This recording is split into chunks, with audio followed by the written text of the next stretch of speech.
আসসালামু আলাইকুম গাইস, চলে আসছি নতুন ব্লগে সবাইকে নিয়ে। আমি পারভিন আপা, আপনাদের সবাইকে স্বাগতম আমার নতুন ব্লগে। সবাই কেমন আছেন গাইস? অনেক বেশি ভালো আছেন।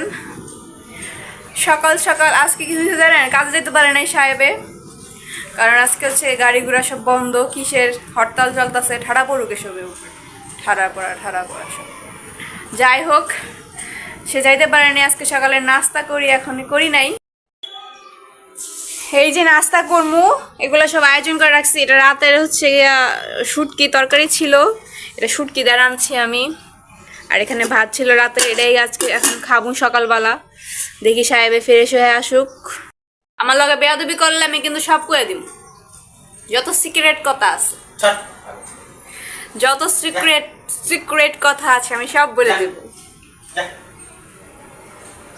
আমার লগে বেয়াদবি করলে খবর আছে, একদম সব ফাঁস করে দিব। আমার সাথে কোনো বেয়াদবি চলবো না। খাওয়াই দিব না, তুই একা খাবি, আতে একা খাবি।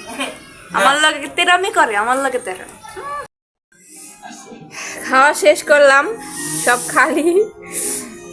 এই দেখেন আমি যে তরকারি রান্না করছি এটা হচ্ছে পুড়ে গেছে গাইস। কালকে রাতে হচ্ছে দারাজ থেকে অর্ডার করে আনছে, দেখেন কত কিছু। 775 টাকার জিনিস এখানে আছে, দেখেন 3টা জিনিসে 775 টাকা। এটাতে আছে যে মাস্ক, কালো ব্ল্যাক মাস্ক আছে, এটা লাগাই দিছিলাম। এই যে এইটা অর্ডার দিছিল দারাজ থেকে, এটাতে এখন আমি রানবো, ধুয়ে রাখছি, মাছ ভাজবো। আর সাহেব এই যে বাজার করে লুইস সকাল সকাল, দেখেন শাকের মোড়া এখানে দুই মোড়া আছে, 40 টাকা, 20 টাকা মোড়া একটা। এখানে রাতের ফুলকপি আছে, আর এখানে 2 পদের মাছ আছে। এই চিংড়ি দিয়া, এই লাউ শাক দিয়ে রান্না, কি কই, মূলা শাক দিয়ে রান্না করব। আর এটা হচ্ছে ঝোল করব, তাইটা নেই এখন। গাইস আমার মাছ ভাজা হয়ে গেছে, দেখেন। নতুন এর মধ্যে কিরকম ভাজা হইলো? ইয়েস, ভালোই, এগুলা ভালোই ভাই চালাইছি।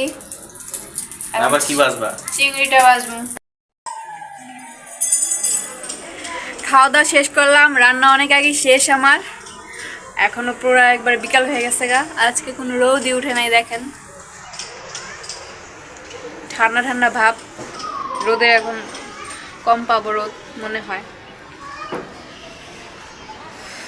যাই হোক, আমার এখন ঠান্ডা লাগতেছে, আমি এখন যে ঘুমাবো।